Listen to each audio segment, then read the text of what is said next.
Hello friends, and welcome back to my YouTube channel.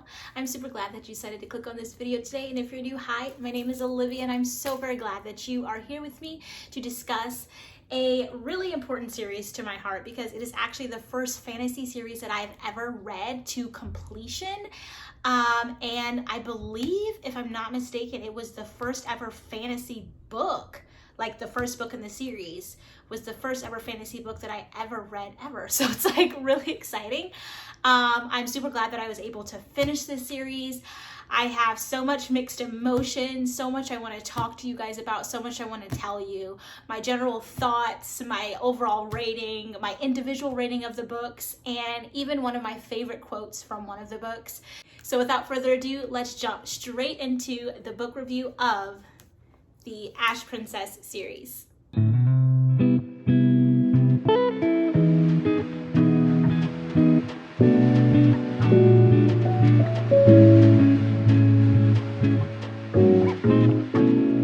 Alright, so this series has 3 books in it in total. You're going to have book 1 is the Ash Princess. Then you have book 2 is Lady Smoke. And book 3 is the Ember Queen. So my overall rating of this series, I give it a 5 stars. Now, although each book I individually rated differently, I give the series 5 stars. I would say if you're a person who has never read fantasy, you have absolutely no clue about it, you're worried, you don't know if you're gonna like it, if you're gonna be able to understand it, I would say this series is perfect. Laura Sebastian writes in a way where first, you're able to get into the mind of the main character. You're able to almost be in their thoughts. You're experiencing it with them, but she also has such a beautiful way that she writes that it's easy to follow. I find like most fantasy novels, because currently I'm reading The Priory of the Orange Tree by Samantha Shannon, and I find that one, there's a whole bunch of world building. There are so many different names, so many different, ideals and rituals and realms. There's so much happening in that book that you really have to pay attention when you read it, because otherwise you're going to get 3, 4, 5, 6 chapters in and you're lost. Whereas with this series, you didn't have to worry about that. You read your first book, oh wow. You read your second book, oh wow. You read your last book, and you were able to follow it through each book, even if it was like some days or weeks between reading each book. So that's really what I liked about this series. I think it has a lot of what you want a fantasy novel to have. It has that, that found family, has a little bit of romance. Obviously it has like the different type of, magic and the different type of powers, and it has something to do with like a kingdom, and, there's a little bit of like some enemies to lovers in here. So it has a lot of those things that I like to find when I read fantasy books. So that's why I really loved it. So yes, I give this series 5 stars. And I guess I'll go individually between each book. I do not want to give any spoilers away, because I know that if you are reading this, it sucks when you listen to spoilers, because it taints your own perspective of how you view it. So I will do my very best to have no spoilers in this video for you guys. But book 1, Ash Princess, I gave it a 4-star rating on Goodreads. I liked it. I thought first of all, I couldn't put the book down. So I can say, obviously you can say I liked it. It wasn't a 5-star book for me because I feel that the way the main character acted, which you can't blame her. In this book, she's 16. The weight of the world is literally on her shoulders for the world of Asteria. Basically, how the gist of this novel is there's a kingdom that's overtaken and the queen is killed. The daughter is kept alive to taunt the people, to just make a spectacle of her. Whenever the people rebel, she is beaten. So for 10 years, since the age of 6, she's now 16. She's been beaten and ridiculed in public because of the rebellions her people have caused, because they have been overtaken by the people of Clovaxia. And at the age of 16, she finally gets kind of the guts that she's going to break free and take her kingdom back, which is easier said than done. She develops some really amazing friendship with some young people who are in her same age group who are guardians. And basically, being a guardian means that you've been blessed by the gods with either the power of the earth, the power of water, the power of fire, or the power of air. And those powers help you control those different elements. They may even help you heal. They may help you become invisible. And with those people, they were able to secretly maneuver within the kingdom to become her guards. They dressed as the Clovaxians to remain hidden, but through that they were aiming to help her to try to escape. Through that, she also devised a plan that possibly she would have some feelings for the prince of Cloboxia to try to see if that would help her. So basically the first book just talks about how she's going to get out of the kingdom. Can she do it? Does she do it? Does anyone get hurt in the process? Does the prince go with her? Does the prince reject her? Does he turn her over to the Kaiser? Does the Kaiser find out? So basically that is the gist of this book. So the reason why I gave it 4 stars is I felt like, yes, she's young. Yes, this has happened when she was 6 years old. She suffered for 10 years. Yes, she's only 16, but the way she's written is so immature and catty and whiny. And I can say honestly through the entire book, except for maybe the last third of the last book, she was a whiny, bratty, complainy. She second guessed herself so much. Oh, I can't do this. I don't know if I can, but my heart, but I don't know. Just throughout the literal entire series. And I find that to be a little off-putting because I feel like you want everyone to address you as the Queen of Asteria. You want that title, you want to save your people, but every step of the way you second guess yourself, which obviously it makes sense when you're young, but I almost felt like a good portion of the series, I was kind of reading a 13-year-old's journal who was like upset because her best friend is mad at her. I kind of felt like I was reading that, but even still, I loved it, you know? Yes, there is a fire truck. I'm so sorry about that. Can't control it. But I still loved it though. Even though it was that, the way she wrote and the other characters in the book and just the found family that was in the book, the character development of the other characters, I wouldn't really say the main character in this book yet, but just the plot, the different things that was happening around her really drew me in. So although the main character fell short for me in this book and I gave it a 4 stars because of that, I really overall loved the book and I would highly recommend you read this series. So for book 2, Lady Smoke was honestly my favorite book in the entire series. I gave this a 5-star on Goodreads.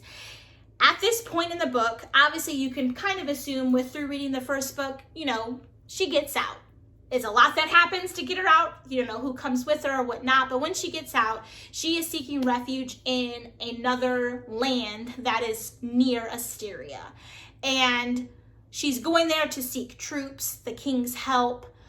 And the reason why I love this book so much is the way the author, the way Laura described the land they were in. And if I can't I believe it was called, let me see if I can see it in here. Because obviously I noticed with fantasy series, when you don't know how to pronounce something, but you say it the first time, even if it's probably the incorrect pronunciation, the entire book, that's how you pronounce it. Let me see if I can see it. I'll make sure to put the name up here, but I called it St. Calaberry. I honestly know that's not how it's pronounced, but that's the way my mind read it.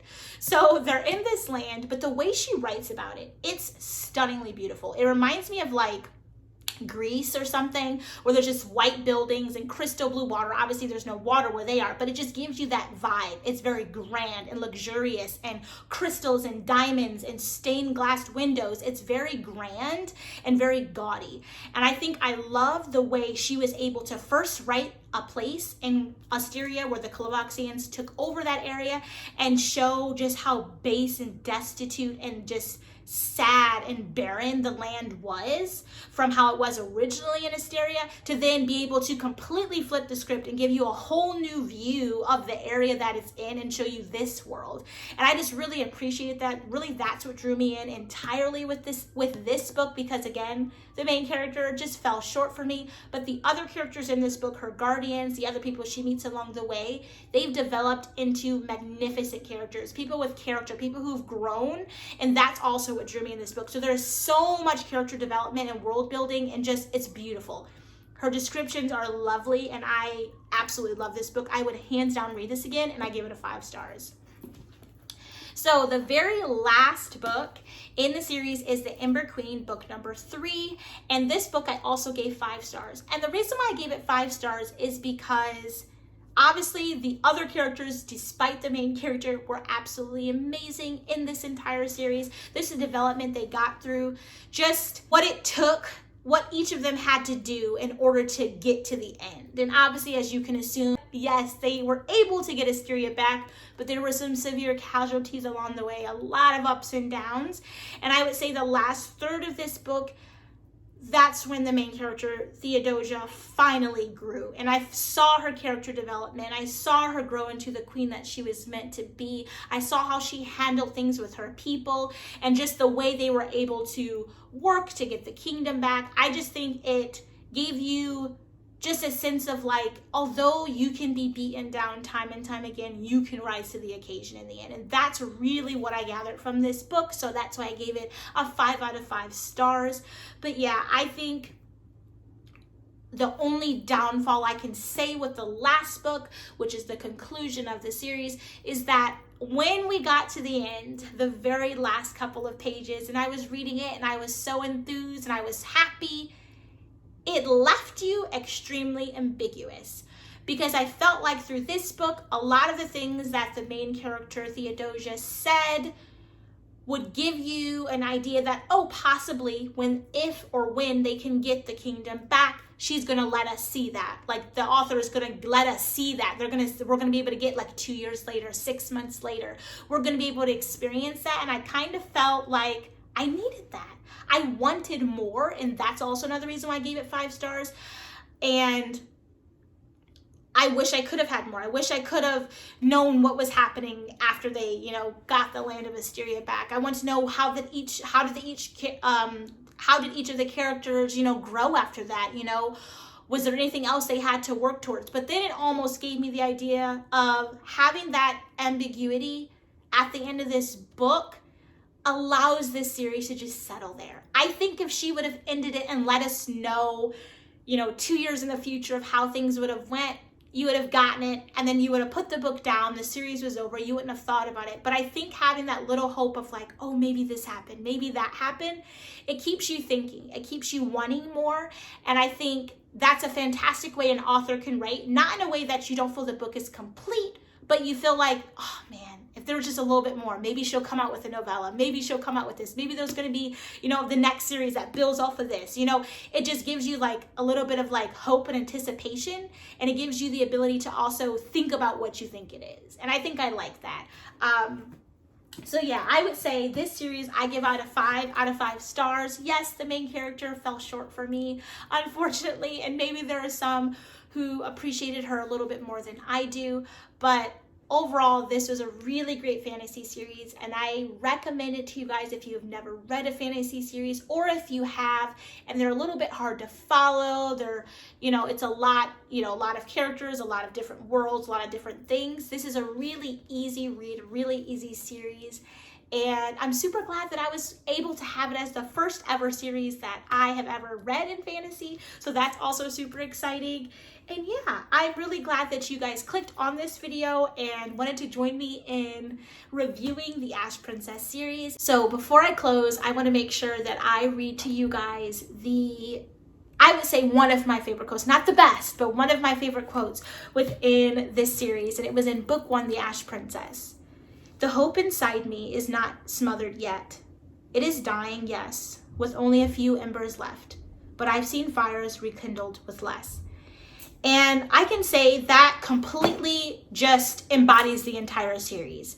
I feel like Theodosia was broken down time and time again to the very bottom. Being so young without her mother's guidance, relying on really just herself and a couple other younger kids, a few adults, but her fire was being put out time and time again, but yet she was able to rise to the occasion at the end of the book and do what her people needed at the end of the series. So I really, really appreciated that. So yeah, I'm super glad that you guys clicked on this video. Please do not forget to give it a thumbs up, hit your notification bell so you can be notified every single time I post a video, and don't forget to subscribe. And then down below, if you've waited to the very last minute of this, can you put a fire emoji down below? I would really appreciate it. It lets me know that you love the content, that you want to watch all of the content. And then also, while you're in the comments, let me know if you've read this series or if you would like to read this series. And if you have read it, possibly do you know any other series that are similar to this? I would love to know. So thanks again for clicking on this video. I'm so glad that you guys are here. And